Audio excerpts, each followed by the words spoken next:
Alhamdulillahirabbil alamin wassalatu wassalamu ala asyrafil mursalin Sayyidina Muhammad wa ala alihi wa ashabihi ajma'in. Yang dihormati Mufti Kerajaan Negeri Sabah, Sahibus Samaha, Ustaz Bongsu, Datuk Ustaz Bongsu Aziz bin Haji Jaafar, seterusnya pengerusi Masjid Bandaraya Kota Kinabalu, tamu-tamu jemputan, para masyayikh, tuan-tuan guru dan juga kiai-kiai, seterusnya para asatizah dan juga hadirin muslimin dan muslimat yang berbahagia.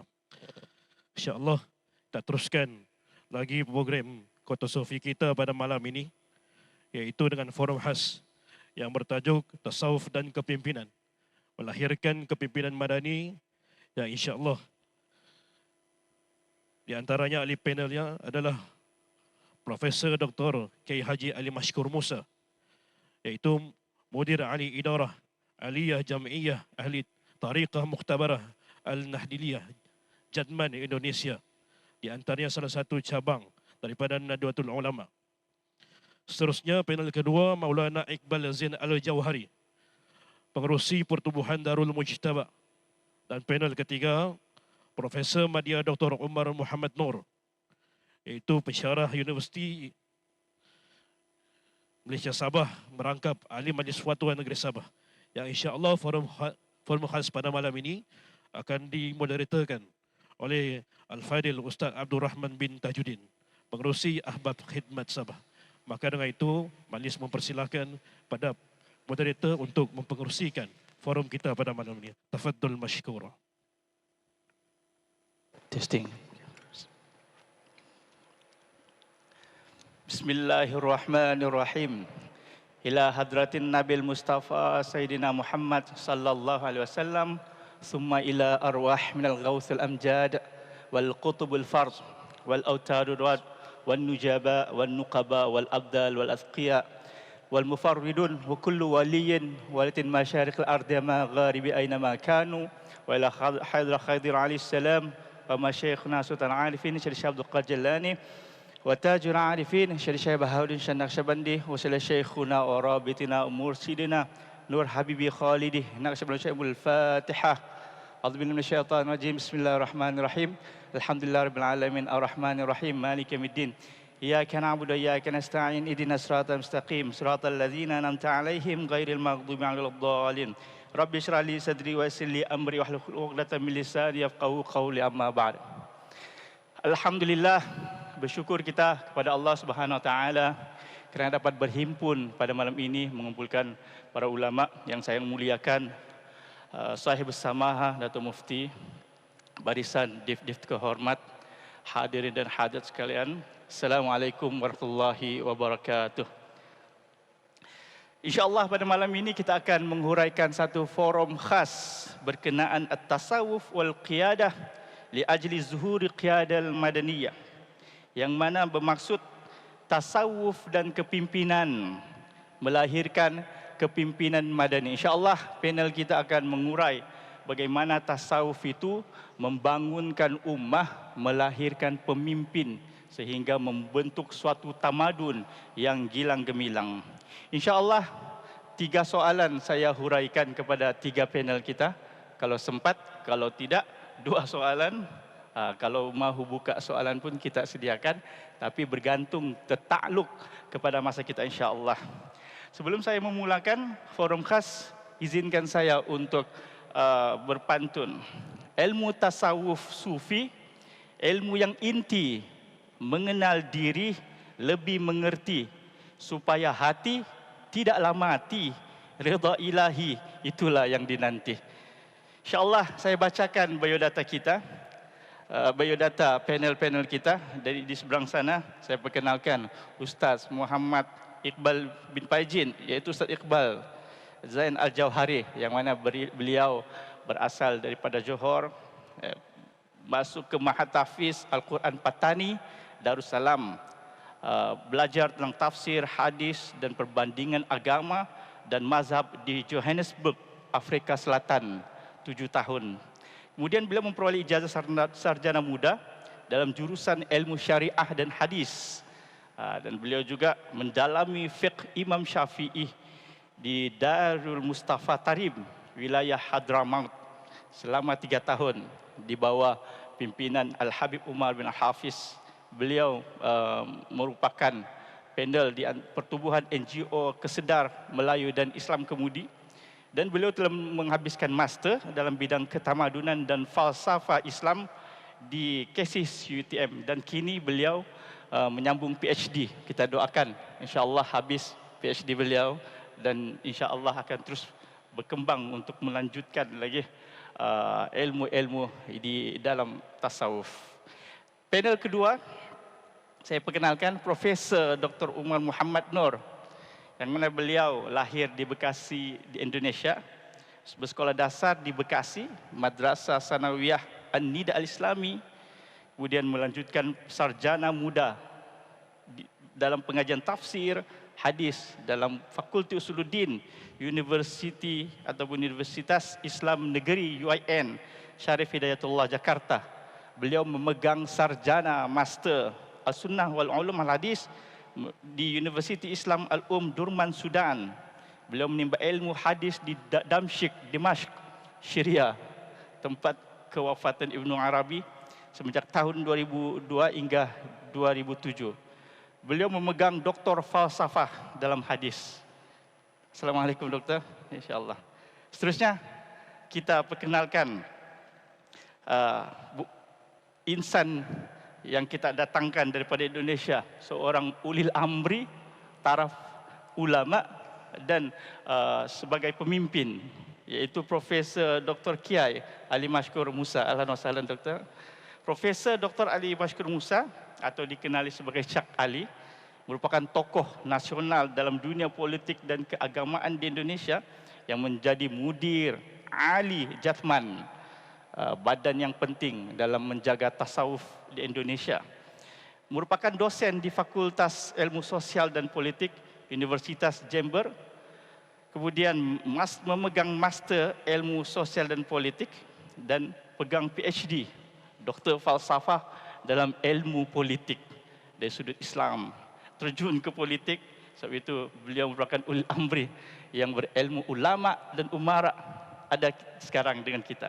Jadi assalamualaikum doktor, ahlan wa sahlan. Jadi tanpa membuang masa, saya ingin bertanya beberapa soalan berkenaan dengan tasawuf dan kepimpinan, melahirkan kepimpinan madani. Slot yang pertama ini saya ingin bertanya tentang ta'rifan dahulu, makna dahulu.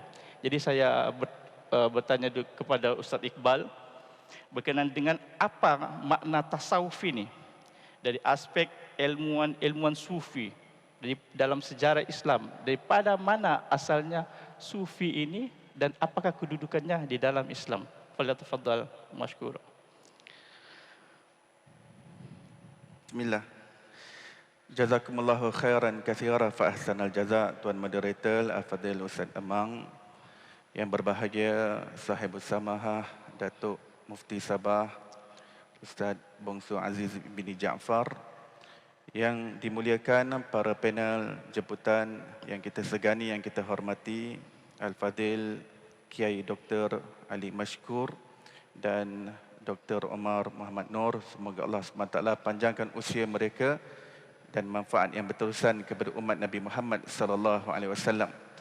Sidang hadirin hadirat muslimin muslimat yang dirahmati dan diberkati Allah Taala sekalian, berbicara berkenaan dengan perkembangan ilmu tasawuf dalam sejarah Islam. Ianya mempunyai sebuah sejarah yang panjang, perkembangan ilmu tasawuf. Walhasil, ilmu tasawuf telah diletakkan oleh para ulama ahli sunnah wal jamaah sebagai ilmu yang bersifat fardu ain untuk dipelajari. Dia bukan sekadar fardu kifayah yang boleh diwakilkan kepada orang lain. Kalau orang lain dah belajar, kita terlepas. Tidak. Tasawuf adalah salah satu daripada ilmu yang fardu ain. Ianya adalah 3 ilmu seperti mana yang disebutkan oleh Imam Ghazali dalam kitabnya dan juga Imam Nawawi dalam kitabnya yang berjudul Al-Maqasidul Hisan, yang mengatakan ada 3 ilmu yang wajib ke atas setiap individu Muslim untuk mempelajarinya. Yang pertama ilmu akidah, yang kedua ilmu fiqh, dan yang ketiga ilmu tasawuf. Dan kita sedang berbicara tentang ilmu tasawuf. Perkataan tasawuf itu mungkin kita tidak dapati ketika zaman Rasulullah sallallahu alaihi wasallam. Ianya seperti ilmu-ilmu yang lain, ada nama ilmu itu tidak wujud pada zaman Rasulullah sallallahu alaihi wasallam.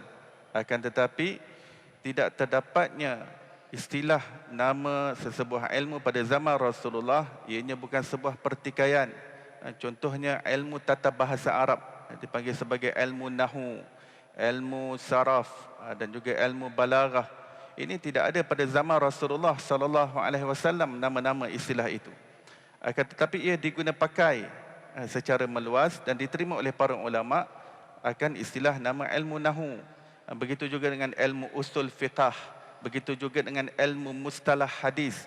Nama-nama ilmu itu tidak ada pada zaman Rasulullah sallallahu alaihi wasallam. Akan tetapi seiring dengan perkembangan ilmu pengetahuan, Nabi sallallahu alaihi wasallam mengatakan dalam hadisnya yang sabdaannya bermafhum bahawa aku tidak diketahui antara umatku mana yang lebih baik, di awalnya kah ataupun di akhirnya kah. Kan umatku adalah seperti hujan, tidak tahu manfaatnya lebih pada awalnya ataupun akhirnya. Para ulama hadis mensyarahkan hadis ini mengatakan bahawa setiap umat Nabi Muhammad sallallahu alaihi wasallam yang datang di awal permulaan Islam dan juga yang datang di kebelakangan Islam, mereka saling mendokong, membantu, saling melengkapi dan saling menguatkan. Yang mana ulama mengatakan bahawa pada awal permulaan Islam, para ulama memperkukuhkan ilmu riwayah, memperkukuhkan ilmu sanad, memperkukuhkan ilmu-ilmu yang menjadi dasar dalam Islam. Kemudian ilmu di kebelakangan mereka bekerjasama dalam melengkapkan, dalam memberikan syarahan dan memberikan huraian terperinci. Dan begitulah apa yang terjadi dengan ilmu tasawuf. Walaupun perkataan ini tidak ada pada zaman Rasulullah sallallahu alaihi wasallam, tetapi ia telah menjadi sebuah disiplin ilmu yang lengkap yang telah dikhidmati oleh ramai ulama muktabar sepanjang zaman. Dan subhanallah, yang mengkhidmati ilmu tasawuf, maksudnya memberikan karangan-karangan, yang memberikan sumbangan untuk memperkukuhkan ilmu tasawuf sebagai disiplin ilmu yang muktabar, yang berautoriti dalam keilmuan Islam.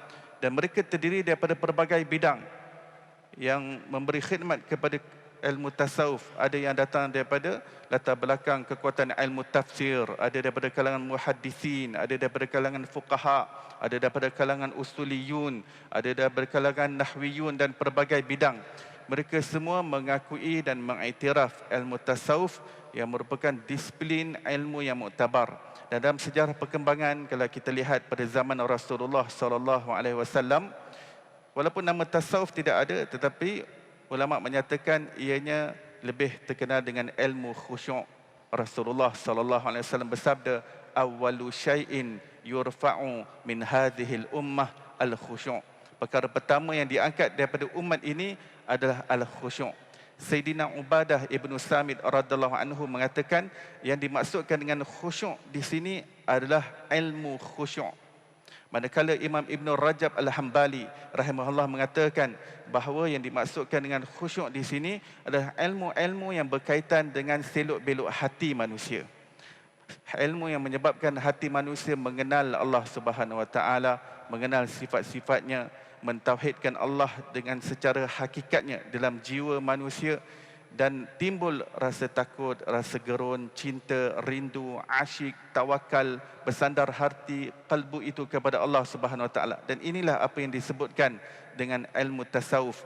Imam Ma'ruf Al-Karhi rahimahullah mengatakan definisi tasawuf adalah al-akhdhu bil haqa'iq wal ya'su an aidil khalaiq, iaitu hati yang wujud hakikat-hakikat, iaitu menerusi penyucian hati, menerusi tazkiyatun nafs, menerusi penyucian kalbu dan penyucian akhlak, menghiasi diri dengan hal-hal yang terpuji, yang memenuhi hati itu dengan cahaya, dengan nur, maka ianya dapat mencapai hakikat kebenaran dalam ilmu. Imam Ghazali mengatakan, aku telah menerokai pelbagai jenis bidang ilmu, akan tetapi satu-satunya ilmu yang dapat seseorang hamba mencapai hakikat kebenaran adalah ilmu tasawuf, kerana ianya adalah suatu perwujudan hakikat yang tiba di dalam kalbu manusia.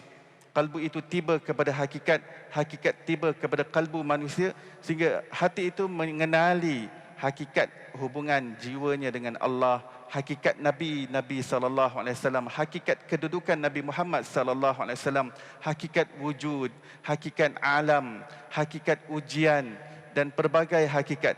Wal ya'su an aidil khalaiq.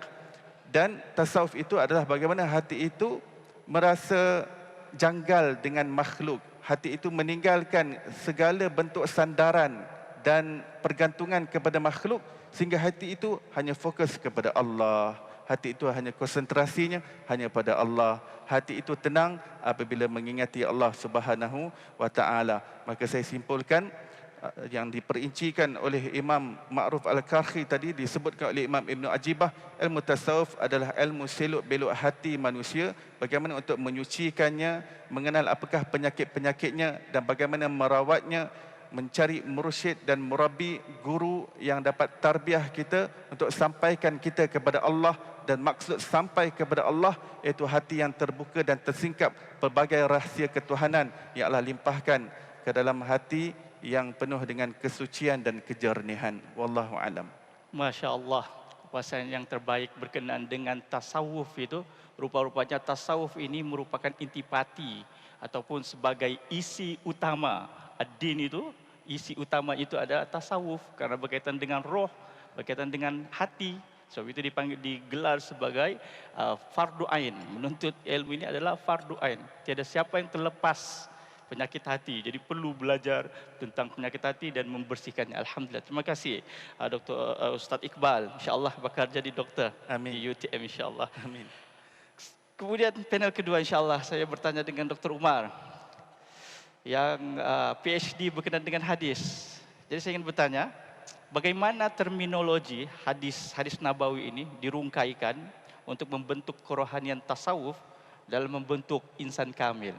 Dipersilakan dokter. Bismillahirrahmanirrahim. Assalamualaikum warahmatullahi wabarakatuh. Waalaikumsalam. Alhamdulillahirabbil alamin. Wassalatu wassalamu ala sayyidina wa maulana Muhammadin wa ala alihi wa sahbihi ajma'in. Rabbin fa'na bima 'allamtana wa 'allimna ma yanfa'una warzuqna ilman yuqarribuna ilaika rabbal alamin. Allahumma faqihna fid din wa 'allimna ta'wil waftah 'alaina futuhal 'arifina bika ya rabbal alamin. Wala haula wala quwwata illa billahil aliyyil azim. Sahibus samahah, Datuk Mufti, Datuk Paiman, pengurusi masjid, tuan-tuan, puan-puan, rakan-rakan sekalian yang dirahmati oleh Allah Subhanahu wa taala. Alhamdulillah, segala puji bagi Allah Subhanahu wa taala yang telah menghimpun kita pada program yang sangat mulia ini. Mudah-mudahan semakin tinggi pengetahuan dan semakin dalam penguasaan kita berkenaan dengan ilmu tasawuf, pengenalan kita berkenaan dengan ilmu tasawuf, dan semakin kita berminat untuk mengamalkan dan mengikuti segala jejak langkah baginda Nabi sallallahu alaihi wasallam. Selepas tadi Ustaz Iqbal berbincang berkenaan dengan sejarah tasawuf, bagaimana dia bermula dan lain sebagainya. Tuan-tuan, sebenarnya apabila moderator bertanya kepada saya berkenaan dengan kaitan antara tasawuf dengan hadis, kita akan melihat bahawa tasawuf dengan hadis memiliki kaitan yang sangat rapat. Walaupun ulama hadis pada asalnya tidak menggunakan istilah tasawuf dalam penggunaan mereka, akan tapi para ulama hadis mereka sejak awal lagi mereka telah menghimpun hadis-hadis berkenaan dengan penyucian jiwa, hadis-hadis berkenaan dengan akhlak, hadis-hadis berkenaan dengan bagaimana menghiasi hidup kita, hati kita dengan akhlak yang mulia dan bagaimana kita menghindari akhlak-akhlak yang mazmumah dalam sebuah kumpulan hadis yang disebut sebagai Kitabuz Zuhud. Kalau kita melihat dalam literature ataupun bagaimana ulama hadis menghimpunkan hadis-hadis Nabi sallallahu alaihi wasallam, kita akan melihat bahwa mereka menghimpun hadis-hadis hukum dalam kitab-kitab tertentu. Biasanya kita sebut sebagai ahadisul ahkam. Mereka juga menghimpun hadis-hadis berkenaan dengan tafsir dalam kitab-kitab tertentu. Nah, ulama hadis menghimpun hadis-hadis berkenaan dengan penyucian jiwa, menghimpun hadis-hadis berkenaan dengan akhlak yang mulia, dan menghimpun hadis-hadis berkenaan dengan akhlak-akhlak yang mazmumah untuk kita hindari, pada asalnya adalah dalam kitab yang bertajuk Kitabuz Zuhud. Salah satu kitab yang paling awal dihasilkan oleh ulama hadis yang bertajuk Kitabuz Zuhud adalah ditulis oleh Imam Abdullah Ibnul Mubarak. Berikutnya lagi Imam Ahmad Ibn Hanbal menulis kitab hadis juga bertajuk Kitabuz Zuhud. Belum lagi kitab Imam Waqi Ibn Jarrah juga menulis Kitabuz Zuhud. Dan banyak lagi tuan-tuan dan puan sekalian, para ulama hadis yang memberikan perhatian khas mereka berkenaan dengan hadis-hadis Nabi yang berkaitan dengan apa yang mesti kita lakukan, berkenaan dengan macam mana membersihkan hati kita dengan akhlak yang mulia dan menjauhkan hati kita daripada akhlak-akhlak yang mazmumah. Nah, daripada kitab-kitab inilah kemudian para ulama tasawuf mereka kemudian keluarkan pelbagai mutiara-mutiara ilmu yang kemudian mereka rumuskan dalam kitab-kitab yang kemudian kita sebut sebagai kitab-kitab tasawuf. Kalau tuan-tuan membaca kitab Ihya Ulumuddin misalkan, kita akan melihat beliau menghimpun dan merujuk pelbagai kitab-kitab tersebut. Antaranya adalah kitab Zuhud Ibnul Mubarak, banyak beliau nukil dalam buku ini. Kitab Zuhud Imam Ahmad banyak beliau nukil dalam kitab ni, dan lebih banyak lagi beliau menukil kitab hadis-hadis yang terkandung dalam kitab-kitab yang ditulis oleh Imam Ibnu Abi Dunya. Itu sebabnya pelbagai nukilan-nukilan Imam Al-Ghazali dalam kitab tersebut adalah bersumber daripada kitab-kitab hadis yang pada asalnya adalah satu kitab yang dengan tajuk-tajuk yang membawa kepada galakan kita untuk menjauhkan diri daripada dunia dan kembali mempersiapkan diri kepada Allah Subhanahu wa taala. Nah, dengan demikian kita melihat tuan-tuan, sebenarnya kaitan tasawuf dengan hadis sangat-sangat rapat. Bahkan kita akan melihat bahwa para ulama tasawuf sendiri mengingatkan bahwa ilmu tasawuf tidak akan boleh kita lalui melainkan dengan merujuk kepada Al-Quran dan Sunnah. Ucapan Junaid Al-Baghdadi sangat jelas. Beliau mengatakan ilmuna hadza muqayyad bil kitabi was sunnah faman lam yaqra'il Qur'an wa yahfazil hadis fala yuqtada bihi. Ilmu kami ini terikat dengan kitab dan sunnah. Siapa yang tak pernah membaca Quran, siapa yang tak pernah mengkaji hadis, maka ucapannya tidak boleh diikuti apabila mereka berbincang berkenaan dengan tasawuf. Ada juga seorang ulama tasawuf dari Mesir bernama Zunnun Al-Misri. Beliau mengatakan alamatul muhibbi lillah mutaba'atu habibillahi fi aqwalihi wa af'alihi wa akhlaqihi wa awamirihi wa sunanih. Tanda seseorang cinta kepada Allah Subhanahu wa taala. Tadi lepas maghrib kita telah mendengarkan kuliah maghrib yang disampaikan oleh guru kita berbincang berkenaan dengan mahabbah sebagai stesen terakhir, al-ghayatul quswa dalam tasawuf. Beliau katakan mahabbah adalah cinta kepada Allah Subhanahu wa taala. Dia adalah stesen terakhir dan harapan tertinggi yang hendak dicapai oleh seorang ahli tasawuf. Dan Zunnun Al-Misri mengatakan, macam mana kita nak mengetahui bahwa kita telah sampai kepada stesen mahabbah tersebut?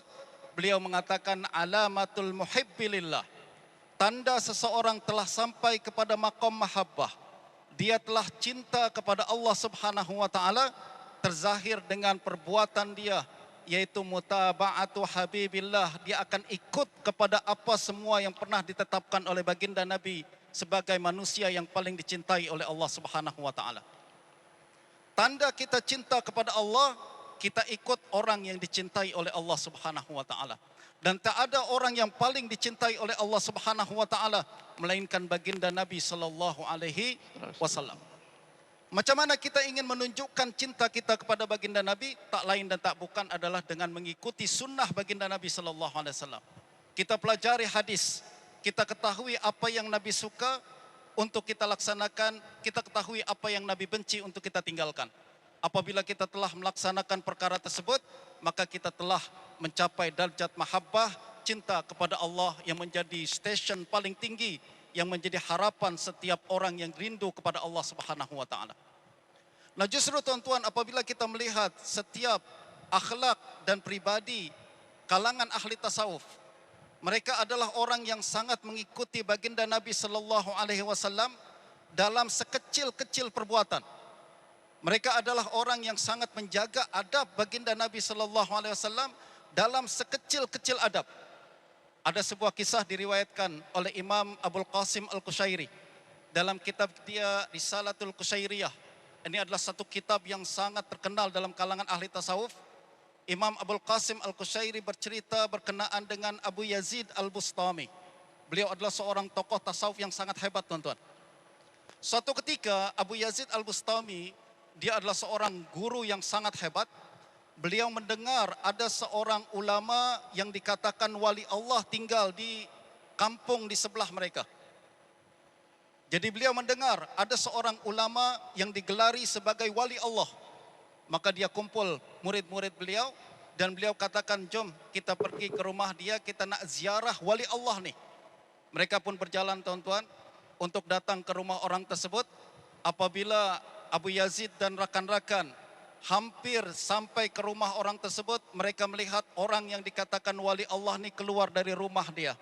Dia lalu berjalan menuju ke masjid. Apabila sampai di masjid, tiba-tiba, tuan-tuan, dia keluarkan kahak macam batu, lalu kemudian keluarkan kahak, lalu dia meludah ke dinding masjid. Jadi apabila orang yang dikatakan wali Allah ini keluar dari rumah, kemudian dia berjalan ke masjid, lalu dia batuk, dia keluarkan kahak. Di mana dia keluarkan kahak tersebut, dia ludah ke dinding masjid. Apabila Abu Yazid Al-Bustami melihat perkara tersebut, dia berkata kepada murid-muridnya, jom balik, patah balik. Dia tak mungkin wali Allah, dia katakan. Kenapa? Tak mungkin orang yang dikatakan wali Allah tidak menjaga adab yang telah ditetapkan oleh baginda Nabi sallallahu alaihi wasallam dalam hadis-hadis baginda Nabi. Kita sama-sama mempelajari, tuan-tuan, bagaimana baginda Nabi sallallahu alaihi wasallam menyuruh kita untuk menghormati masjid. Nabi sallallahu alaihi wasallam menyuruh kita untuk menghargai masjid, menjaga kebersihan masjid, memastikan agar masjid selalu wangi, memastikan agar masjid selalu selesa untuk orang yang beribadah di dalam masjid. Dan perkara ini, tuan-tuan, ternyata selari dengan apa yang dilakukan oleh Imam Al-Bukhari rahimahullah. Kalau kita kenal siapa Imam Bukhari, kita akan mengetahui bahwa beliau adalah tokoh hadis yang paling kemuncak. Orang yang memiliki darjat hafalan dan pengetahuan dalam ilmu hadis yang sangat tinggi. Diceritakan oleh Imam Ibnul Jauzi dalam kitab Sifatus Safwah, bahwa suatu hari ketika Imam Bukhari tengah mengajar hadis, beliau nampak ada di kalangan hadirin, ada seseorang yang tengah mengambil satu kotoran yang melekat di janggut dia. Mungkin dia lepas makan, tuan-tuan. Biasa orang lepas makan, ada yang sangkut mungkin di janggut dia. Dia tengah duduk di dalam masjid, mendengar ceramah. Imam Bukhari di atas, dia nampak orang tersebut, dia cabut satu kotoran yang melekat di dalam janggut dia, lalu dia kemudian buang di lantai masjid. Imam Bukhari perhatikan saja dari jauh.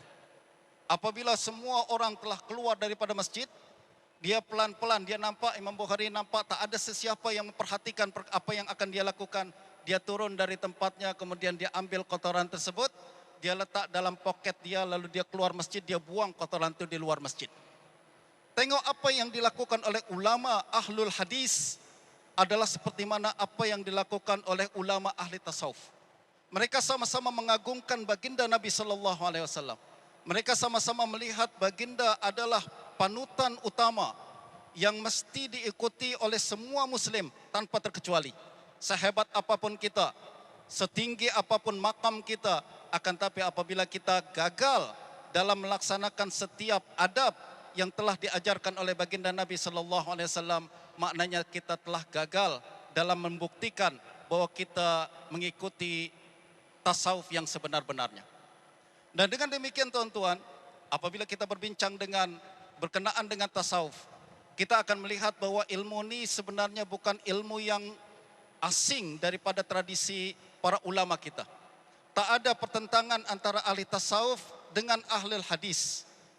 Ahli hadis sebagai penjaga wahyu, menjaga hadis-hadis baginda Nabi sallallahu alaihi wasallam, mereka juga adalah orang-orang yang sangat menjaga adab kepada baginda Nabi. Mereka juga adalah orang yang sangat menjaga kehormatan dan syiar Islam. Itu sebabnya salah satu sifat Imam Ahmad bin Hanbal radhiyallahu anhu, beliau adalah setiap kali mendengar ada seorang yang saleh datang ke satu negeri, beliau akan suruh anaknya untuk datang berziarah dan ambil barakah daripada orang tersebut. Dia akan suruh anaknya untuk datang jumpa. Dia katakan dia akan galakkan anaknya kenal dengan orang saleh, kenal dengan orang saleh. Satu hari tuan-tuan, ada orang berkata kepada Imam Ahmad, wahai Imam, ada seorang ahli tasawuf nih. Adakah orang tersebut alim dalam ilmu ataukah tidak? Apa kata Imam Ahmad? Indahu ra'sul ilm. Dia mungkin dalam fiqh tak berapa hebat. Dia mungkin dalam hadis tak berapa hafal. Tapi dia memiliki ra'sul ilm. Dia memiliki kemuncak ilmu. Apa dia kemuncak ilmu? Khasyatullah, takut kepada Allah Subhanahu wa taala. Dan hakikat takut kepada Allah dihargai oleh Imam Ahmad. Hakikat bahwa orang yang memiliki takut kepada Allah, walau ilmu tak setinggi mana, walau tak terkenal seperti orang lain, hakikatnya dialah orang yang paling rapat dan dicintai oleh Allah Subhanahu wa taala. Dengan demikian mudah-mudahan dengan mengetahui kedekatan dan kerapatan ahlul hadis dengan ahli tasawuf ni, semakin kita mencintai ilmu tasawuf, pada masa yang sama kita mencintai hadis-hadis dan ilmu sunnah baginda Nabi sallallahu alaihi wasallam. Sallallahu alaihi wasallam. Alhamdulillah, syukran doktor. Dr. Umar telah menguraikan bahawa tasawuf itu sebenarnya mutaba'atun Nabi, mengikuti Rasulullah sallallahu alaihi wasallam. Tidak sampai kita kepada Allah tanpa melalui akhlak Nabi, melalui hadis-hadis Rasulullah SAW. Demikian ilmu tasawuf perlu melalui syariat untuk memasuki tarikat, sehingga memahami hakikat sebenar kita mengenal ma'rifatullah, ma'rifat kepada Allah Subhanahu wa taala. Jadi syukran doktor. Saya terus beralih kepada Dr. Kiai Ali Mashkur.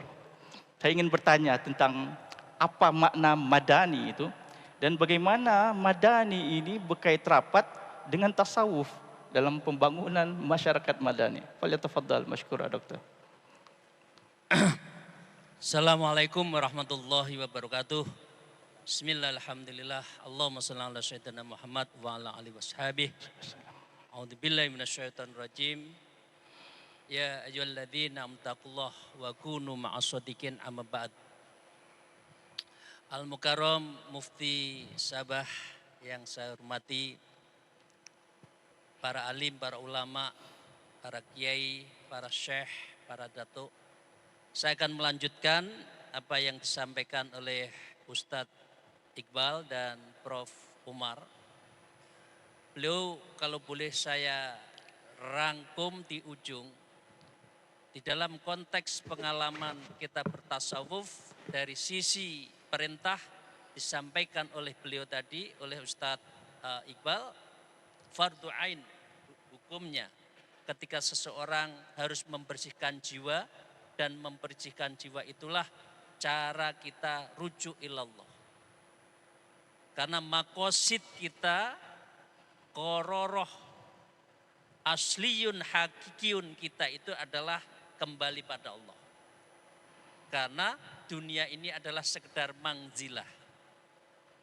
Kalau kita tahu bahwa memang yang fardu ain dan yang kita akan tuju padalah Allah adalah akhirat, maka dengan demikian dasar hukumnya apa yang disampaikan oleh Prof. Umar tadi. Karena memang tidak ada satupun dalil yang melarang, bahkan memerintahkan agar kita bertasawuf. Karena tasawuf itulah yang melakukan dua hal, yaitu tazkiyatun nafas pembersihan jiwa kita. Dan yang kedua adalah tasfiyatul qalbi, yaitu membeningkan mata hati kita. Jadi kalau dasar hukumnya sudah tahu, fardu ain, kemudian yang menyangkut tata cara tujuannya sudah disampaikan dengan baik, bagaimana kita menciptakan masyarakat, sebuah community, citizenship, masyarakat yang ada di dunia ini, khususnya di serumpun ini, harus menjalankan apa yang disebut dengan tasawuf amali. Sekarang banyak orang yang tasawuf falsafati banyak. Orang ahli tasawuf, mengkaji tasawuf banyak. Kemudian orang mengatakan tidak perlu tasawuf, yang penting akhlakinya. Yang penting saya akhlaknya, adabnya. Oh tidak bisa, karena namanya falsafati di satu sisi, ya, akhlaki di sisi yang lain harus dilakukan dengan amali yang hakiki, yaitu intinya kita harus mengamalkan tasawuf sebagai proses untuk muraqabah wa muqarrabah illallah minallah ma'allah billah dan sebagainya. Itu hanya bisa dilakukan kalau kita mengamalkan tasawuf, mengamalkan thariqah. Karena itu para puan-puan, para tuan-tuan, sungguh kita berbahagia apabila kita semua yang hadir dan juga keluarga kita itu menjadi pengamal tasawuf, pengamal thariqah di dalam kehidupan sehari-hari ini. Karena dengan berthariqah inilah para tuan-tuan dan puan-puan yang terhormat, satu tahalli kita akan melakukan. Pengosongan diri kita, al-fana di dalam diri kita, la ilaha illa ma'buda illallah. La itu adalah nafi, tidak ada dunia, tidak ada kekuasaan, tidak ada kepentingan. Kemudian akal kita tunjukkan la ilaha, ketika kita zikir nafi isbat itu, maka akal kita tafakkur bahwa kita ada ini karena Allah. Dengan demikian orang yang tafakur disebutkan at-tafakkaru sa'ah khairum min alfi ibadatus sama. Karena apa? Kualitas kita sudah tinggi, yaitu melakukan tafakur terhadap keberadaan Allah.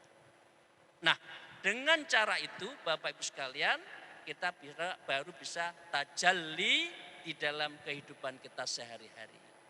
Jadi dengan demikian saya ingin menyatakan tahalli, tajalli hanya bisa kalau kita lakukan berthariqah, bertasawuf, dan berthariqah, bertasawuf itu adalah fardu ain hukumnya, dan itulah yang kita bisa mencapai derajat apa yang disampaikan oleh Tuan Guru tadi sebelumnya, ya, dan juga oleh Prof. Umar tadi adalah al-mahabah fil akhiril maqamah. Ujung dari makomat itu adalah mahabbah. Apa maksudnya? La ilaha illa, akhirnya yang kedua apa? Mahbubah illallah. Tidak ada yang satupun yang aku cintai dalam hidup ini adalah Allah. Lah, mahbubah inilah yang disebut dengan al-mahabatu asasul ma'rifah.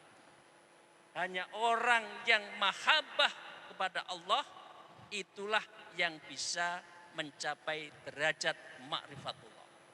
Jadi tidak mungkin seseorang akan mengetahui terhadap seseorang kalau tidak diawali dengan kalau tidak didahului dengan mahabbahnya lebih dulu. Nah, saya di ujung dari apa yang disampaikan beliau berdua, maka yang harus kita lahirkan adalah menciptakan, namanya adalah al-hadarah al-madani. Peradaban yang madani untuk apa? Bersenyawa dengan kewajiban kita berthariqah dan mendapatkan mahabbah untuk menuju Allah tadi. Tidak mungkin seseorang akan melahirkan sebuah pengamalan thariqah, satu sisi. Yang kedua, tidak mungkin seseorang bisa mencapai derajat mahabbah kalau tidak melahirkan sebuah komunitas yang baik.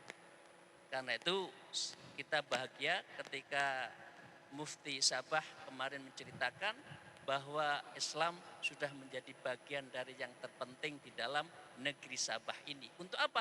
Untuk menciptakan sebuah negeri yang madani, yang boleh dikatakan prinsipnya adalah baldatun thayyibatun wa rabbun ghafur.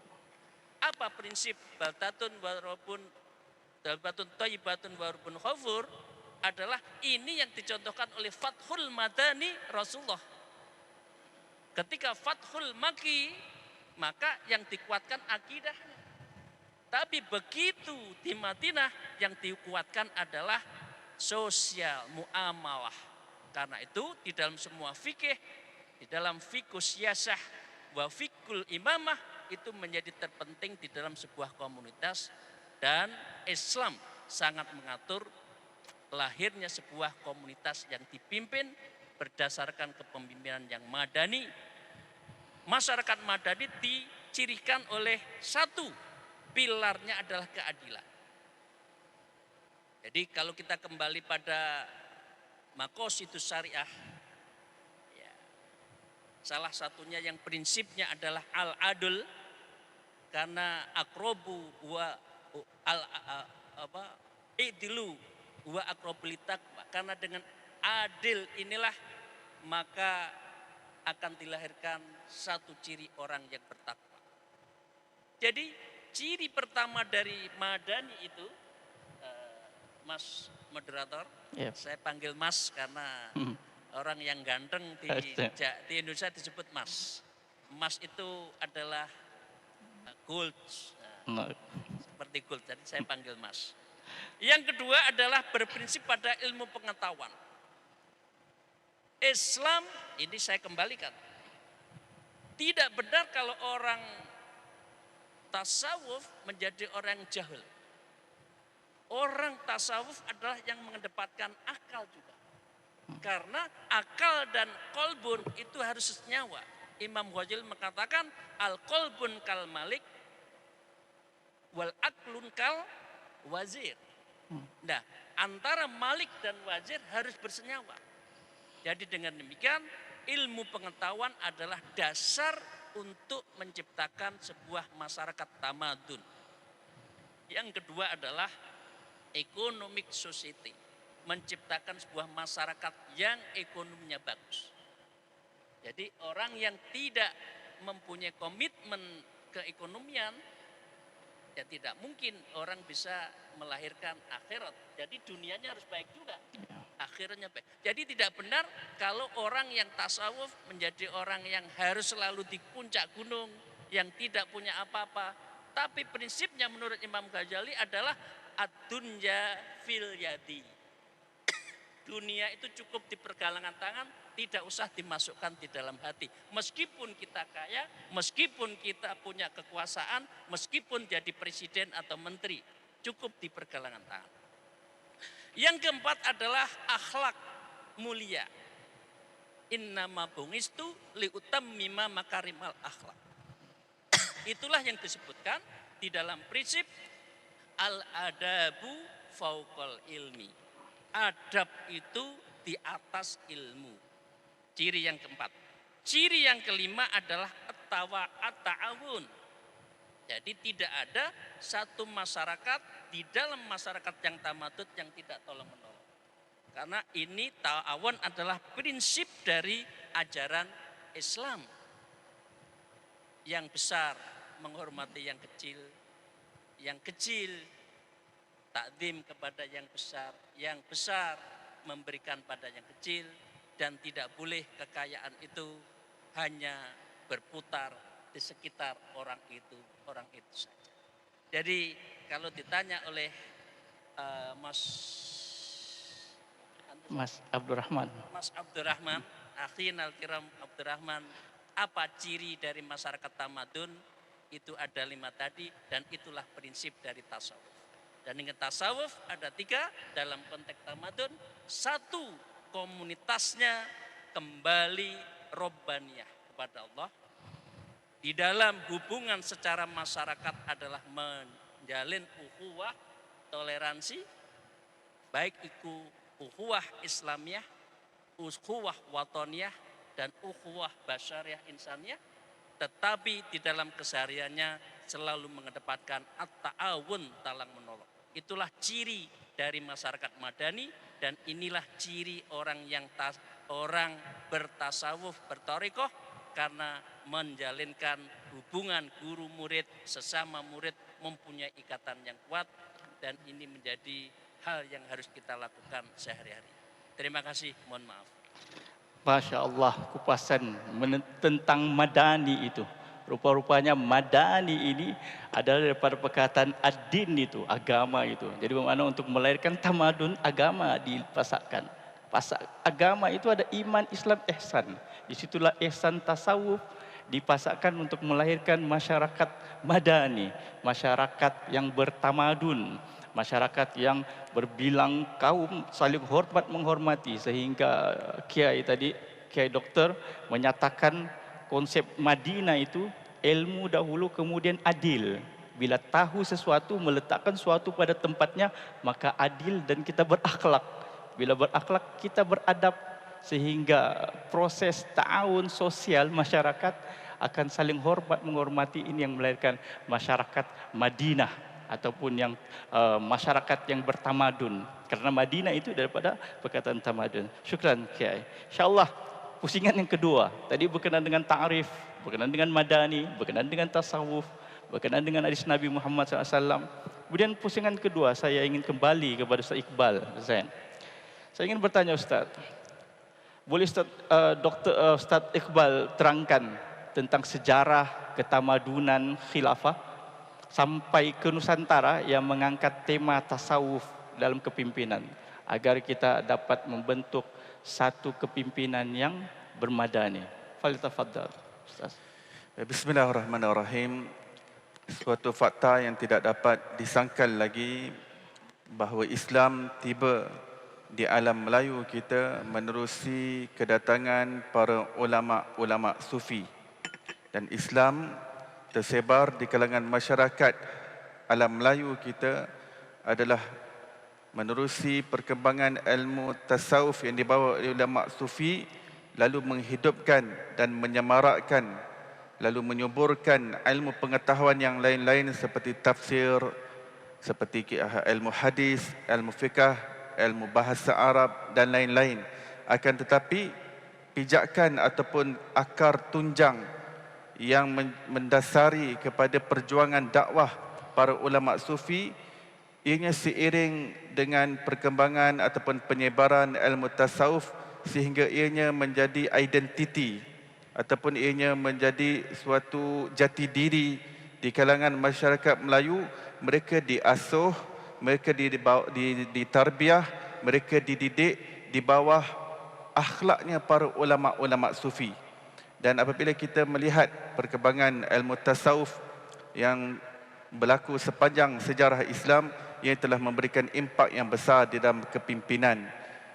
Sejak daripada zaman Rasulullah SAW, para nabi-nabi, kemudian tasawuf yang wujud di kalangan sahabat Nabi SAW, hakikat tasawuf yang ada pada kalangan tabi'in, kemudian generasi seterusnya tabi'un tabi'in, kemudian generasi demi generasi sepanjang 14 abad, 14 kurun ini, kita akan dapati mereka daripada kalangan pemerintah ataupun pemimpin ataupun ulama yang banyak memberikan impak kepada masyarakat adalah mereka yang berlatar belakangkan ilmu tasawuf, mereka yang berlatar belakangkan kesufian, mereka yang berlatar belakangkan tarikat, kerana mereka membawa ilmu yang merupakan intipati, yang membawa manusia kepada Allah, mendekatkan jiwa mereka kepada Allah untuk mewujudkan hati yang merasakan kedekatan Allah, hati yang merasakan kehampiran Allah, merasakan kewujudan Allah, merasakan kehampiran Allah. Dan salah satu daripada istilah yang digunakan di dalam tasawuf adalah insan kamil. Insan kamil adalah seorang hamba yang mencapai makrifat yang tinggi sehingga dia tidak memandang wujudnya sendiri, bukan bermakna dia memandang dirinya halimunan, tidak. Akan tetapi fokusnya begitu tertumpu kepada Allah Subhanahu Wa Taala sehingga dia melahirkan seorang khalifah Allah yang benar-benar menggantikan Allah di atas muka bumi ini untuk menyebarkan sifat-sifat rahmah, untuk menyebarkan sifat kasih sayang, untuk menyebarkan apa yang disebut sebagai kecintaan, keadilan, kesaksamaan dan sebagainya. Kerana itu para ulama mengatakan apabila disebut khalifatullah sebagai khalifah Allah, bermula daripada Nabi Adam dan anak cucu cicit Nabi Adam yang mempunyai sifat dan juga akhlak yang betul dan selari, mereka layak untuk menjadi khalifah Allah Subhanahu Wa Taala. Dan disebut khalifah, apakah yang dimaksudkan dengan khalifah Allah? Iaitu pengganti Allah. Dan menggantikan Allah di sini bukan bermaksud menggantikan daripada sudut ketuhanan, akan tetapi dengan berakhlak dengan akhlak Allah Subhanahu Wa Taala. Imam Ghazali rahimahullah menyebutkan konsep insan kamil ini dalam bentuk at-takhalluq bi akhlaqillah, iaitu berakhlak dengan akhlak Allah. Dan inilah khalifah Allah. Kenapa? Siapa yang pakai akhlak Allah? Akhlak Allah yang Maha Pemaaf. Apabila khalifah Allah dia mengetahui dia perlu sebarkan makna dan hakikat kemaafan di dunia ini, dia akan mudah memaafkan dan lepas pandang kesalahan dan kesilapan orang lain. Allah sifatnya yang paling dominan adalah Ar-Rahmah. Nama Allah Ar-Rahman dan Ar-Rahim. Maka khalifah Allah dia menggantikan Allah di atas muka bumi ini dengan menyebarkan, dengan mentajalikan ataupun mencerminkan kesan-kesan daripada sifat rahmat Allah Subhanahu Wa Taala, menyebarkan sifat kasih sayang Allah Subhanahu Wa Taala. Kerana itu konsep insan kamil mempunyai kaitan yang rapat dengan khalifah Allah. Dan orang yang paling dapat memberikan impak, orang yang paling besar tanggungjawabnya dalam menjadi khalifah Allah adalah orang-orang yang memegang otoriti kepimpinan, otoriti pemerintahan. Kerana dia dapat endorse suatu undang-undang ataupun dapat endorse suatu peraturan yang boleh mendatangkan keamanan kepada rakyat jelata. Di situ dia menjadi khalifah Allah, dia menjadi wakil Allah. Kalau kita tak biasa dengan perkataan pengganti Allah, kita berguna wakil Allah. Tapi apabila kita membaca kitab tafsir, inni ja'ilun fil ardi khalifah, kita akan dapati apa yang ditafsirkan oleh para ulama mufassirin, yakhlufullaha fil ardi, iaitu tanggungjawab manusia untuk menjadi pengganti Allah, dengan erti kata yang lain sebagai wakil Allah di bumi ini. Dan barang siapa yang semakin dia berakhlak dengan akhlak Allah, semakin dia tinggi martabatnya di sisi Allah Subhanahu Wa Taala, kerana dia mewakili Allah untuk menyebarkan rezeki di kalangan manusia. Kalau ada orang mati kebuluran di hujung dunia, maka seseorang tidak boleh salahkan Allah. Allah kata dah jamin rezeki untuk manusia, kenapa ada orang mati kebuluran? Tidak. Tanggungjawab itu Allah wakilkan kepada manusia untuk sampaikan rezeki tersebut kepada manusia lain, supaya manusia lain dapat rasa kesan Allah sebagai Ar-Razzaq. Maka dalam konteks alam Melayu kita, tasawuf telah masuk sejak abad berabad, zaman berzaman. Kalau kita kaji sejarah Kedah tua, sultan yang pertama masuk Islam diislamkan oleh Syekh Abdullah Al-Qumairi yang datang daripada Yaman. Ini berlaku pada 1000 tahun yang lampau, lebih daripada 1000 tahun yang lalu. Kemudian diislamkan pula Raja Perlak, juga ini pada zaman yang awal, dibawa oleh ulama tasawuf daripada kalangan Ahlul Bait Nabi Muhammad, daripada kalangan ahli keluarga Rasulullah sallallahu alaihi wasallam. Demikian pula dengan Raja Pasai, Sultan Malikuz Zahir awal dan juga sani, diislamkan oleh ulama tasawuf, ulama sufi. Begitu juga dengan Sultan Melaka. Sultan Melaka diislamkan oleh seorang ulama sufi yang datang daripada arah Jeddah bernama As-Sayyid Maulana Abdul Aziz. Dan juga Sultan Perak diislamkan oleh As-Sayyid Faraz Hussein Jamalul Lail. Dan begitu juga dengan Kepulauan Jawa, yang mana para wali-wali Songo telah memainkan peranan yang penting untuk menyebarkan Islam dan mereka adalah daripada kalangan orang-orang tasawuf, mereka adalah ulama-ulama sufi. Cuma peranan tasawuf apabila dipakai oleh para ulama, dipakai oleh umara, maka ianya akan memberikan impak yang besar kepada masyarakat. Kita lihat zaman Sayyidina Umar Al-Khattab radhiyallahu anhu, beliau adalah khalifah Allah. Beliau adalah khalifah Rasulullah sallallahu alaihi wasallam. Apabila beliau memahami tugas beliau sebagai wakil Allah untuk menyebarkan kasih sayang, lihat apa yang diucapkan oleh beliau. Beliau mengatakan bahawa kalau ada satu sahaja unta milik penduduk Madinah hilang, aku tidak mahu bangkit di hari akhirat kelak dipertanggungjawabkan ke atas satu unta itu. Akulah yang akan mencari di tengah-tengah padang pasir yang luas di mana terletaknya satu ekor unta milik rakyat jelataku. Kenapa? Kerana beliau menyedari diri beliau adalah khalifah Allah, wakil Allah untuk menyebarkan kasih sayang, keamanan, kesaksamaan, keadilan sama manusia. Dan Sayyidina Umar Al-Khattab pada suatu ketika dalam rondaannya sedang meronda sekitar Madinah, beliau terdengar pada waktu subuh ada perbualan antara seorang anak perempuan dan ibunya.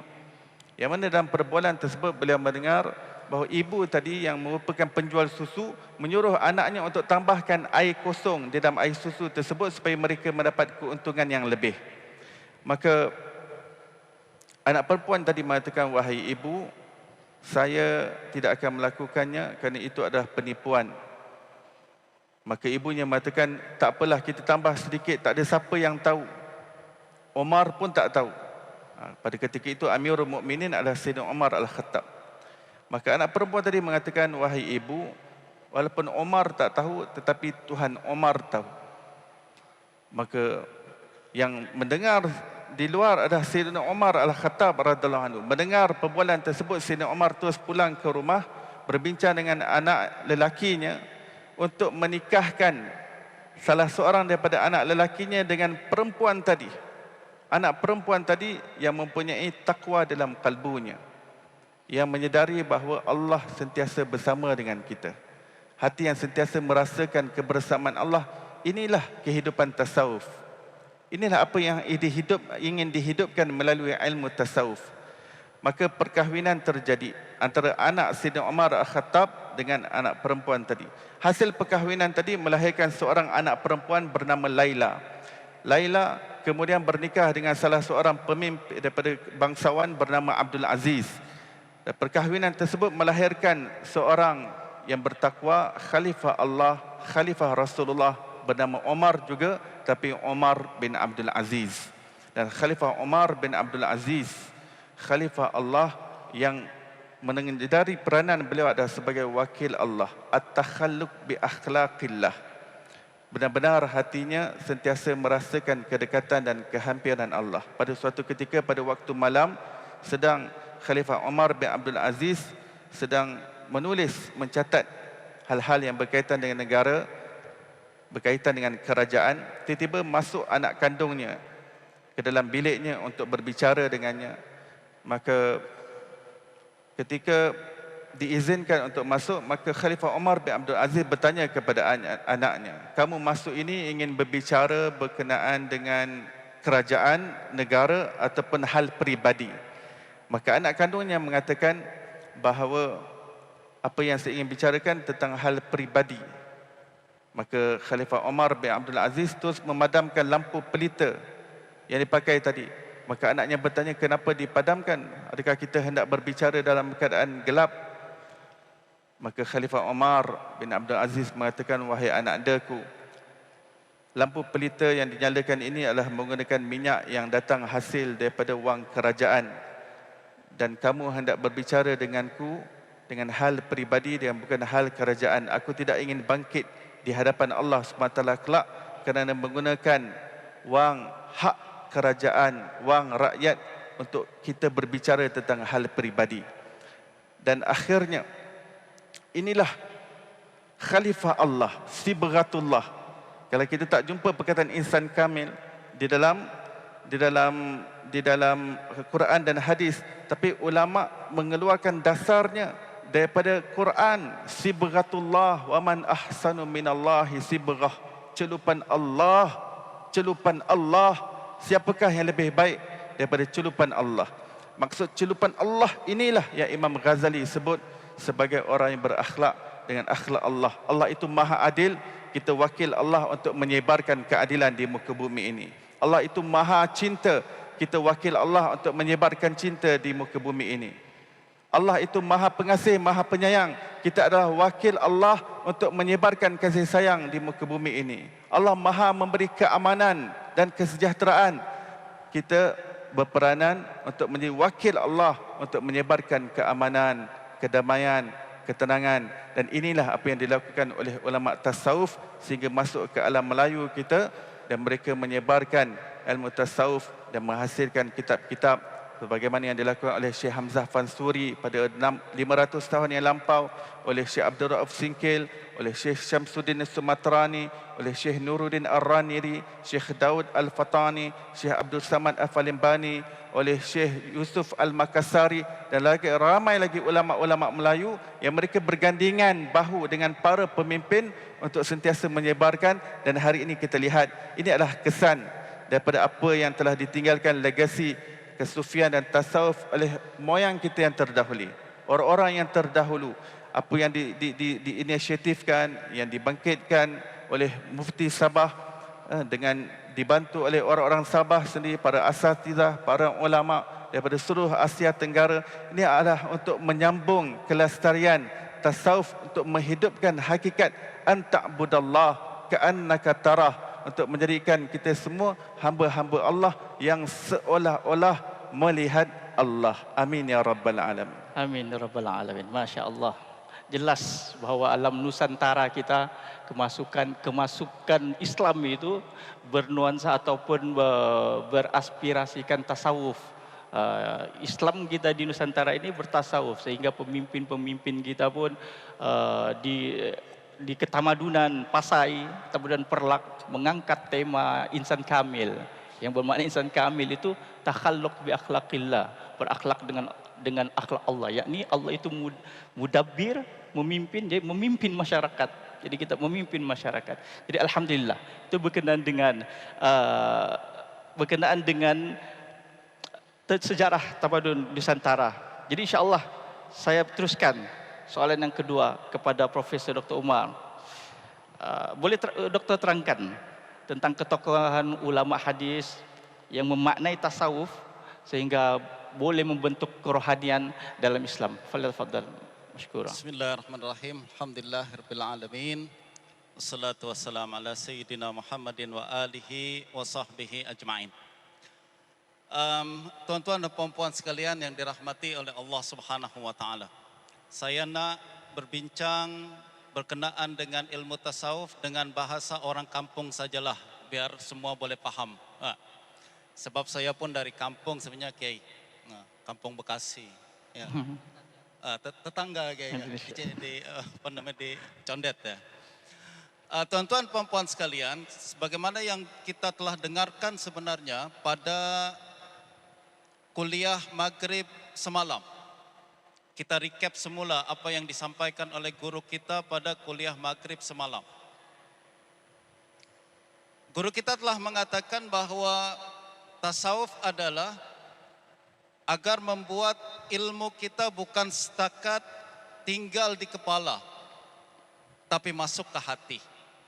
Orang yang belajar tuan-tuan ilmu agama, tapi dia tak amalkan tasawuf, dia akan jadi orang cerdik dan pandai. Mungkin. Itu pun kalau dia betul-betul cerdik. Orang yang belajar ilmu agama, dia mungkin boleh pandai. Tapi kalau tak amalkan tasawuf, ilmu tersebut tak masuk ke dalam hati. Dan kalau tak masuk ke dalam hati, dia tak akan ada perubahan dalam tingkah laku dan perbuatan dia. Ada ucapan Imam Al-Ghazali dalam kitab Ayyuhal Walad. Beliau mengatakan setiap ilmu yang pada hari ini tidak menjauhkan kita dari maksiat, nanti di akhirat ilmu itu tidak akan menjauhkan kita dari api neraka.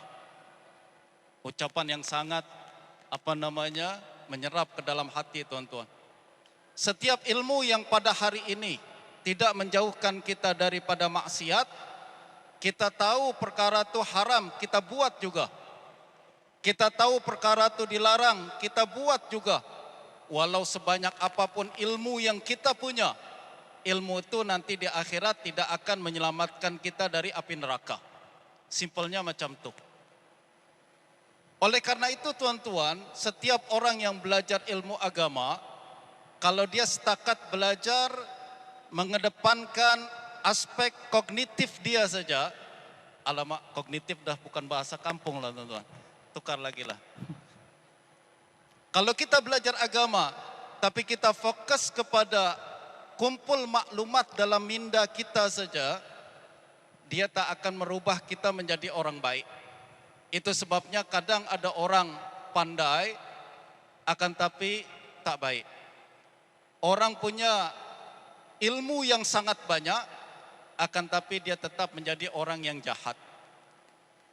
Nah, berbincang berkenaan dengan ilmu tasawuf dan hadis, tuan-tuan, perkara itu tetap berlaku juga. Kalau kita perhatikan, ulama-ulama hadis pada zaman dahulu, terutamanya adalah para imam-imam yang mencapai darjat hufaz dalam ilmu hadis, tuan-tuan ya. Orang yang mencapai darjat hufaz, dia adalah kemuncak dalam ilmu hadis. Orang yang mencapai darjat hufaz ini, tuan-tuan, mereka selalu ingatkan bahwa ilmu bukan setakat awak hafal hadis saja. Ilmu adalah apabila hadis tersebut awak amalkan. Justru ada ucapan Imam Ahmad bin Hanbal, beliau mengatakan sahibul hadis indana man yasta'milul hadis. Orang yang ahli hadis menurut kami adalah orang yang amalkan hadis. Ucapan siapa nih tuan-tuan? Imam Ahmad bin Hanbal. Tak ada orang yang lebih hebat daripada Imam Ahmad dalam ilmu hadis pada zaman dia. Selepas itu baru datang Imam Bukhari, Muslim, itu pun Imam Bukhari dan Muslim adalah murid-murid yang dididik oleh Imam Ahmad bin Hanbal. Imam Ahmad mengatakan apa? Sahibul hadis indana man yasta'milul hadis. Ahli hadis menurut kami adalah orang yang amalkan hadis.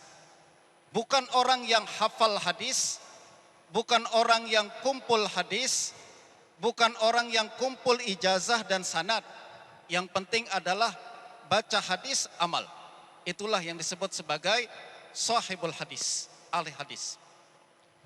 Pada suatu hari tuan-tuan, ada seorang laki-laki datang dari jauh, kemudian datang ke Baghdad menginap di rumah Imam Ahmad bin Hanbal. Imam Ahmad sambut beliau, sila menginap di rumah saya, disiapkan satu bilik khas untuk dia tinggal dan menginap. Dan Imam Ahmad tuan-tuan sediakan satu baldi air di dalam bilik orang tersebut. Pada zaman dahulu tuan-tuan dalam bilik tak ada toilet, betul tak? Justru air kena disiapkan dan diletakkan di dalam bilik. Justru Imam Ahmad sebagai seorang tuan rumah yang sangat baik, beliau persilakan orang tersebut yang datang dari jauh untuk belajar hadis kepada Imam Ahmad. Imam Ahmad katakan, saya sediakan bilik untuk awak, sila awak duduk di dalam bilik tersebut. Imam Ahmad pun letakkan air, in case nanti malam dia nak tahajud, nak qiyamul lail, nak berwudu senang, tak payah keluar daripada bilik tersebut. Tiba-tiba tuan-tuan pada pagi harinya, Imam Ahmad masuk ke dalam bilik tersebut. Beliau nampak air yang beliau sediakan kepada tamu ni macam tak berubah. Kalau dia guna untuk wudu kuranglah kan. Yang mula satu baldi jadi setengah baldi misalkan. Ya tak? Imam Ahmad letak satu baldi, Imam tengok, macam saldo baldi ini tak berkurang sikit pun. Maknanya orang tersebut tak bangun qiyamul lail waktu malam. Apa kata Imam Ahmad bin Hanbal? Ya subhanallah, sahibu hadis laisa lahu wirdun fil lail. Dia katakan subhanallah. Istilah kita bahasa Melayu subhanallah, orang terkejut apa Ustaz? Mas. Masya Allah. Apa Mas? Masya Orang Allah. terkejut. Alamak gitu kan. Atau Apalah subhanallah jugalah kan orang-orang Sabah guna subhanallah. Nah Imam Ahmad katakan dia tengok air tak berubah sama sekali. Beliau mengatakan ya subhanallah. Sahibu hadis. Laisa lahu wirdun bil lail. Awak ni pelajar hadis. Tapi kenapa pelajar hadis tak ada wirid di tengah malam? Pelik Imam Ahmad. Mengaku sebagai ahli hadis, mengaku sebagai pelajar hadis, mengaku sebagai penuntut ilmu agama, tapi di malam hari tak ada wirid. Apa yang dimaksud dengan wirid nih tuan-tuan? Nanti kita minta Pak Kiai lah jelaskan apa yang dimaksud dengan wirid. Pakar dia pakai berkenaan dengan istilah khas wirid tuh. Wirid ini tuan-tuan secara ringkas pemahaman saya, entah Pak Kiai nanti betulkan. Wirid ini tuan-tuan adalah amalan rutin yang mesti kita buat hari-hari, itu namanya wirid. Kita qiyamul lail, tahajud satu malam 2 rakaat aja. Tapi kalau kita buat hari-hari, itu dah dia menjadi wirid kita setiap hari. Kita nak zikir lepas salat, walau cuma sekedar subhanallah walhamdulillah dan Allahu Akbar, tapi kalau kita buat rutin hari-hari, itu wirid. Kita baca Quran lepas salat maghrib. Kalau kita buat hari-hari itu namanya wirid. Justru kata Imam Ahmad, awak belajar hadis, tapi tak ada wirid di tengah malam. Ya subhanallah, peliknya. Pelik. Imam Ahmad yang hebat macam ni tuan-tuan, kalau dia hidup pada hari ini, habis kita kena marah Ustaz. Kita belajar hadis sampai darjat PhD. Malam tidur tak bangun-bangun, tuan-tuan. Betul tak? Imam Ahmad datanglah, ya subhanallah. Sahibu PhD fil hadis laisa lahu wirdun bil lail. Sahib PhD fil lail fil hadis laisa lahu wirdun bil lail. Kena marah kita. Orang tu pun kemudian mengatakan, wahai imam, saya kan musafir. Dia nak bela diri, tuan-tuan. Dia katakan saya musafir jauh. Datang kemari, penat, malam tak tidur, malam tak sempat bangun. Apa kata Imam Ahmad? Kana masruq, zahaba lil hajj, wala yanamu illa sajidan. Dia katakan, awak kata penat karena musafir. Dulu ada imam tabi'in bernama Masruq. Masruq ni tuan-tuan adalah Masruq Ibnul Ajda' Al-Kufi. Ulama tabi'in yang jumpa dengan ramai para sahabat Nabi. Kata Imam Ahmad, dulu Masruq, dia pergi haji dari Kufah ke Mekah dengan berjalan kaki. Tak pernah tidur melainkan dalam keadaan sujud. Terpaksa tidur. Itulah tasawuf. Betul tak tuan-tuan? Tasawuf adalah intinya membuat kita ilmu bukan setakat apa yang kita hafal. Tapi kita ingin terjemahkan ilmu tersebut masuk ke dalam hati dan kita terjemahkan dalam ucapan, dalam perbuatan dan tingkah laku kita. Itu sebabnya dulu ada para ulama kita, antara lain diucapkan oleh Imam Al-Khatib Al-Baghdadi dalam kitab dia Al-Jami' li Akhlaqir Rawi wa Adabis Sami'.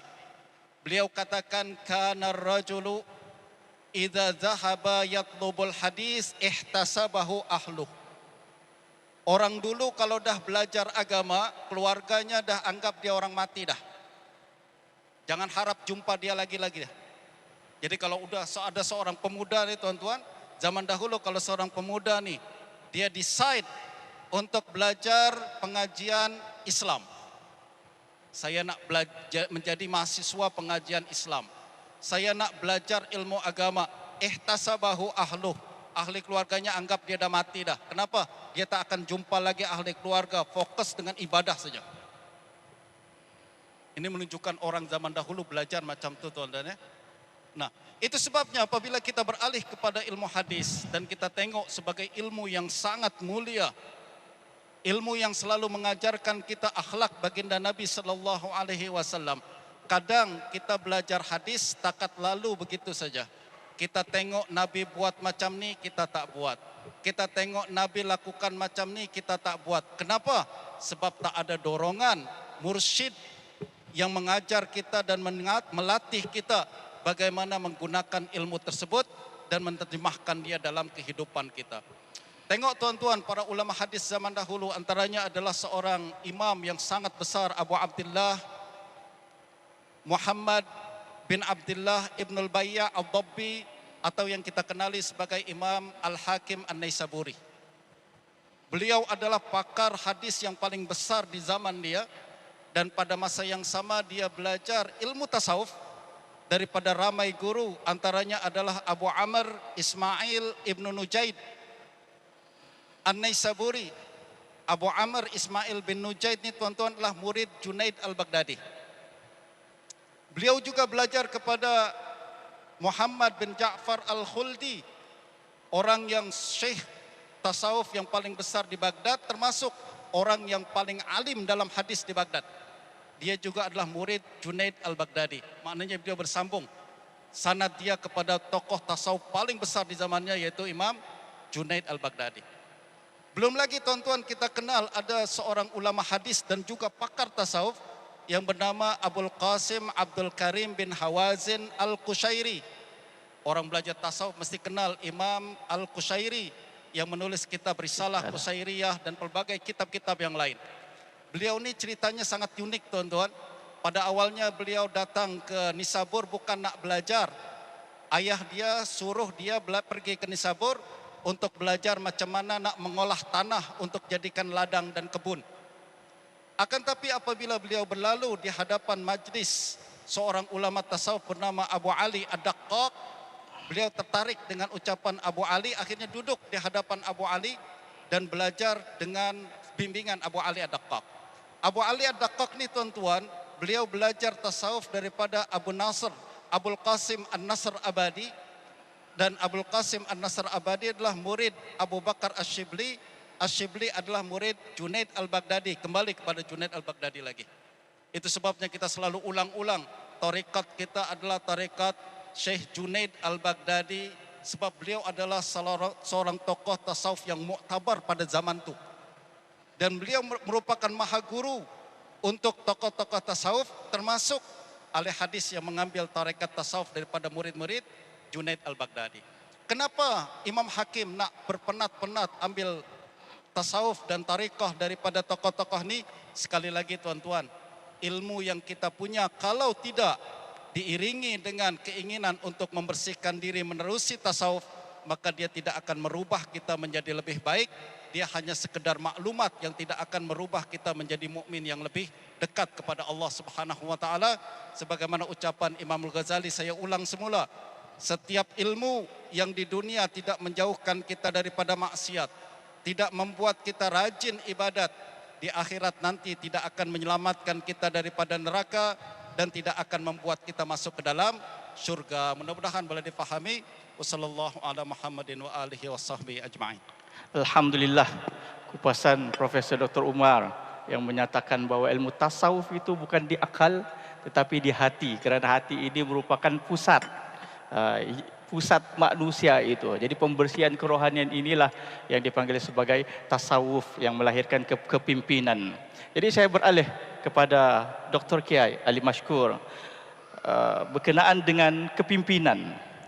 Bolehkah Doktor terangkan bagaimana kepimpinan tasawuf ini dapat membentuk masyarakat madani seperti yang berlaku kepada zaman Empire Utsmaniyah ataupun Empire Saljuk, ataupun bagaimana kepimpinan tasawuf ini boleh melahirkan masyarakat yang bertamadun. Falyatafaddal mashkur. Terima kasih. Bismillahirrahmanirrahim. Allahumma shalli ala sayyidina Muhammad wa ala alihi washabihi. Saya menyimak dari panelis Ustadz Iqbal dan Prof. Umar tadi. Kemudian kita bawa kepada satu leadership al-imamah yang tamadun, yang mendasarkan pada prinsip-prinsip civilization, Madinah Madani tamadun. Saya akan memulai satu pertanyaan. Tidak mungkin satu komunitas tidak ada pemimpin. Karena pemimpin syurujul ummah, dan dialah yang harus mengambil keputusan Ya. hendak kemana masyarakat ini harus dituju. Tentu satu kata yang kita tuju adalah Allah. Nah, ketika moderator mempertanyakan bagaimana masyarakat kepemimpinan tamadun di dalam konteks masyarakat di era modern ini, maka kita akan kembali kepada the classical society, masyarakat klasik yang ditujukan oleh Rasulullah Sallallahu Alaihi Wasallam. Prinsip yang pertama, kepemimpinan tamadun itu tidak bisa dielakkan mendasarkan bahwa manusia diciptakan tiada lain adalah khalifatu fil ard. A'udzubillahi minasyaitonir rajim. Wa idza qala rabbuka lil malaikati inni ja'ilun fil ardi khalifata. Gendernya manusia itu pemimpin. Karena gendernya, kelaminnya pemimpin, maka harus ada yang super pemimpin. Karena apa? Menurut Imam Ghazali, manusia itu selain ada unsur-unsur asiba, ya, orang yang sangat keras saling menerkam, dia juga manusia seperti halnya binatang mamalia yang makan, tidur, berhubungan badan suami istri, begitu saja sehari-hari. Dia juga ada namanya unsur sifat-sifat kesaitonan yang dia suka kufur. 3 sifat menurut Imam Ghazali yang ada di dalam diri manusia itulah perlu ada pemimpin. Lah, pemimpin itu adalah khalifatul fil ard, dan inilah yang dicontohkan oleh Rasulullah Sallallahu Alaihi Wasallam. Puan-puan dan tuan-tuan, apa prinsip yang beliau katakan? 2 yang tidak boleh dihilangkan adalah, satu adalah imaratul ard, memakmurkan bumi ini. Memang bumi ini dibuat oleh Allah untuk umatnya, harus dimakmurkan. Yang kedua adalah imaratul din, dan dia harus menyemarakkan, menghidupkan agama di dalam konteks keseharian. Jadi dengan demikian, kalau orang hubbud dunya, artinya orientasinya hanya urusan dunia belaka, kemudian tidak ada rem yang dia jadikan untuk menghentikan nafsu-nafsu duniawi itu, maka dia akan menjadi binatang. Tapi ketika mampu menyeimbangkan antara kebutuhan dunia di satu sisi dan didasarkan pada agama imaratuddin di sisi yang lain, maka dia menjadi khalifatul fil ard. Jadi Bapak Ibu sekalian, puan-puan dan tuan-tuan, maka ini pentingnya tasawuf. Untuk apa? Untuk menghilangkan nafsu syaitoniyah, nafsu haiwaniyah. Ya. Dan itu yang menjadikan kita serakah. Di dalam kitab Marokil Ubudiyah disebutkan bahwa hubbud dunya ra'sul khoti'ah. Mencintai dunia itu adalah sungguh sumber dari semua yang mendatangkan masalah.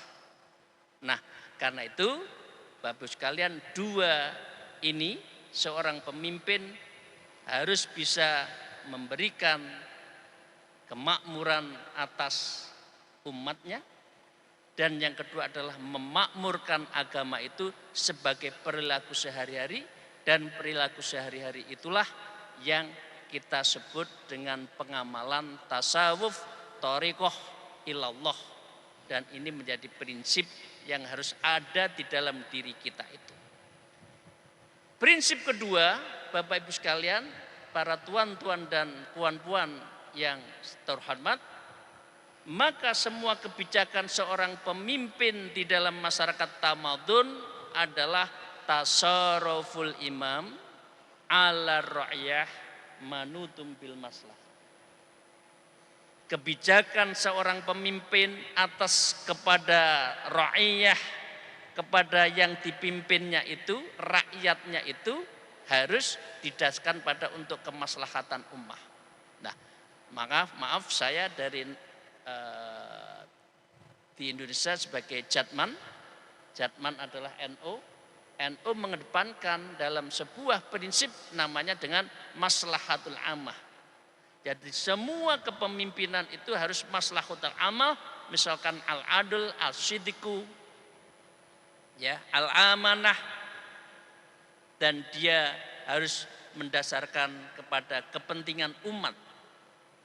Ammah, bukan kepentingan pribadi dan kepentingan golongan. Bapak Ibu sekalian, puan-puan dan tuan-tuan yang saya hormati, pasti sebuah negara ada penyimpangan, ada fraud, ada penyalahgunaan kewenangan, abuse of power. Mengapa ada tokoh pemerintah yang menyalahgunakan ini?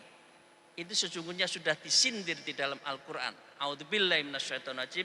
Fa innaha la ya'mal absar walakinnal absal qulub allati fi sudur. Karena sesungguhnya manusia itu bukanlah yang buta itu penglihatannya. Tahu kok ini uangnya rakyat, ini uangnya teman, ini punyanya saudara, tapi masih diambil juga.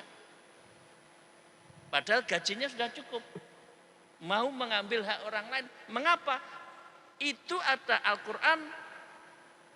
Walakin a'mal qulub, karena hatinya yang buta. Hatinya yang tertutup.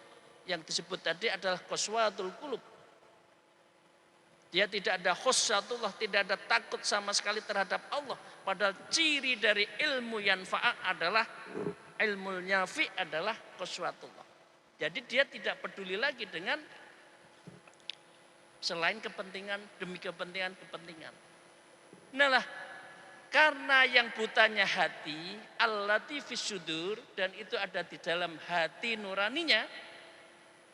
Di dalam Naqsyabandiyah ada urutan beberapa kan, latifatul qalbi, latifatul ruh, latifatul sir, khofi, akhfa. Itu adalah alub as-sudur, itu tingkatan yang ada di dalam diri kita. Itu disentuh dengan zikir. Itu yang disebut dengan Prof. Umar tadi adalah tentang wirid. Wirid adalah sesuatu amalan yang mudawwamah fi kullin nafsin wa halin wa waqtin. Itu dilakukan berulang-ulang, itu baru namanya wirid. Kumpulan dari wirid namanya aurat. Dan itu seorang pengamal tarekoh selalu memiliki aurat-aurat yang diamalkan sesuai dengan kafiat masing-masing dari tarekoh. Maka dengan demikian hanya kepemimpinan yang bertasawuf itulah yang menjadikan mata hati menjadi kunci pengambilan kebijakan. Baik itu level atas sampai ke tingkat bawah. Maka dengan demikian Bapak Ibu sekalian, kepemimpinan yang berdasarkan tasawuf itulah yang bisa menenangkan hati dirinya pemimpin dan hati umatnya. Alladzina at'amahum qulubihum bidzikrillah. Allah bidzikrillah tatmainul qulub. Karena hanya dengan berzikir, menyebut nama Allah, itulah hati saya menjadi tenang. Jadi itu prinsip dari kepemimpinan madani. Yang terakhir, boleh disimpulkan kepemimpinan tasawuf di dalam masyarakat madani mempunyai 3 ciri. Ciri yang pertama adalah dimensi spiritualitasnya itu adalah tazkiyatun nafas dan akhlakul mahmudah.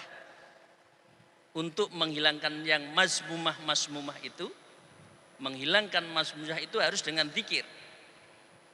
Bapak Ibu sekalian, di dalam kitab Risalatul Mufidah yang saya baca disebutkan bahwa al-qalbun kal mir'ah. Hati itu seperti cermin. Betapa sekali kita kotori hati, sekali itu juga cermin menjadi hitam. Kedua, ketika akhirnya menjadi aswadul qulub. Kalau sudah aswadul qulub, hitam, legam, gelap, maka dia tidak bisa memantulkan cahaya di dalam nuroniyah dirinya, nurul kolbinya, nurul aklnya, dan nurul wajhinya, sehingga pengambilan keputusan dari pemimpin itu menjadi jelek. Nah, karena itu hati harus dibersihkan. Kalau kita makan, maka piringnya harus dibersihkan. Maka kalau kita salah, kita dosa, hati kita harus dibersihkan dengan zikir dan istighfar serta at-taubat. Karena taubat itu juga sebagai asas dari semua taat. At-taubatu ra'su kulli ta'at. Tidak mungkin ada ketaatan kalau dia tidak taubat dulu, tidak dibersihkan. Karena itu hampir seluruh dari tarekah itu dimulai semuanya dari bertaubatan nasuha. Ciri pertama. Ciri kedua adalah dimensi kepemimpinannya adalah yang saya sebut dengan maslahatul amah, dan itu sifatnya misalkan al-amanah, al-adl, asyura. Artinya demokrasi itu adalah Islam, dan demokrasi itu adalah tidak bertentangan dengan Islam selama dilakukan dengan musyawarah. Kemudian di dalam kesehariannya pemimpin itu adalah khadimul ummah. Dia adalah public servant yang melayani, bukan dirinya orang yang hebat harus dilayani. Betapa sekarang banyak pemimpin yang ingin dilayani. Mungkin mereka tidak menjalankan tarekoh dan tasawuf. Karena itu pentingnya kita mengintrodusir bahwa semua pemimpin di negeri ini seharusnya bertarekoh dan bertasawuf. Terima kasih. Masya Allah, kupasan yang mantap daripada Kiai. Alhamdulillah yang menyatakan bahwa manusia ini sebagai khalifah. Bila khalifah, dia memimpin dunia ini. Jadi memimpin itu perlu bertasawuf, tarekah, pembersihan hati itu untuk memimpin, untuk menjaga maslahah ummah. Melalui proses tazkiyatun nafs, takhalli mazmumah, karena hati itu tempat pandangan ilahi, ataupun hati itu tempat pusat yang Allah lihat. Alhamdulillah, sebenarnya ada pusingan ketiga, tetapi oleh kerana masa menyemburu kita sudah pukul 10, jadi kita rangkumkan bahawa kepimpinan pemimpin itu perlu memasuki tasawuf ataupun pembersihan rohani untuk mencapai makna siddiq, tabligh, amanah, sifat-sifat Rasulullah SAW untuk menjaga ummah ini, maslahah ummah ini, sehingga dapat mentadbir alam ini, mentadbir sistem negara ini dengan akhlak Rasulullah SAW, sehingga melahirkan masyarakat yang madani, yang bertamadun. Jadi saya boleh simpulkan pemimpin yang bertarekat seperti mana Sultan Al-Fatih yang memiliki seorang mursyid dia bertarekat, seorang mursyid sehingga dia membebaskan kota Konstantinopel. Jadi memimpin sehingga membentuk sistem khilafah yang hebat. Jadi ini contoh bahawa tasawuf itu sebenarnya memimpin. Tasawuf itu boleh memimpin masyarakat sehingga apa yang kita laksanakan ini semata-mata tawajuh hatinya kepada Allah Subhanahu wa taala. Dan ketahuilah bahwa dunia ini adalah tempat sementara, dan yang pastinya Allah melihat kerohanian kita, adakah roh kita sampai berma'rifatullah ataupun tidak. Jadi alhamdulillah, terima kasih kepada ketiga ahli panel yang telah mengupas tentang kepimpinan tasawuf. Di dalam tasawuf itu boleh melahirkan masyarakat madani. Jadi itu sahaja. Semoga Allah membimbing kita di jalan yang benar, jalan akidah Ahlussunnah wal Jamaah, berakidah al-Asy'ariyah Maturidiyah, bertasawuf, bermazhab di dalam Islam, dan semoga kita menjadi ummah yang bertamadun, insya-Allah. Jadi saya serahkan majlis ini kepada pengurusi majlis. Falyatafaddal. Syukran jazilan. Terima kasih pada moderator. dan mohon ahli panel jemputan untuk terus kekal di atas pentas. Hadirin hadirat sekalian, sebagai penghargaan kepada tetamu ahli panel jemputan forum kita pada malam ini, majlis diteruskan dengan penyampaian penghargaan cenderaa kenangan kepada para ahli panel jemputan kita. Bagi menyempurnakan majlis, dengan takzimnya dijemput Mufti Kerajaan Negeri Sabah, Sahibus Samaha Datuk Ustaz Bongsu Aziz bin Haji Jaafar untuk naik ke atas pentas. Dijemput ahli panel pertama Fadilatul Syekh Profesor Dr. Kiai Haji Ahli Mashkur Musa untuk menerima sedikit cenderaa penghargaan daripada Datuk Mufti.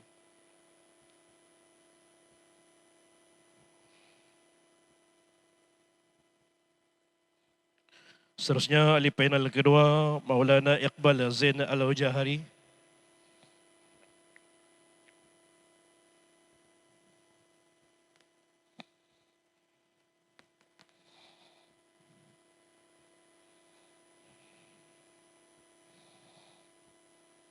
Seterusnya panel ketiga Profesor Madya Dr. Umar Muhammad Nur.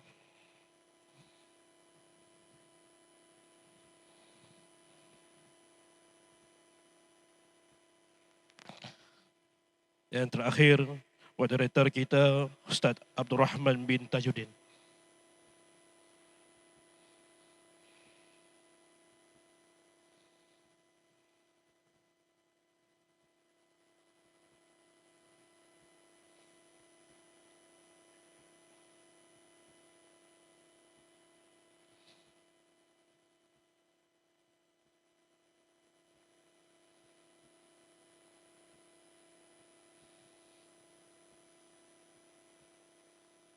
Majlis merakamkan ribuan terima kasih kepada Sahibus Samaha, Datuk Mufti dan semua tamu ahli panel forum kita pada malam ini.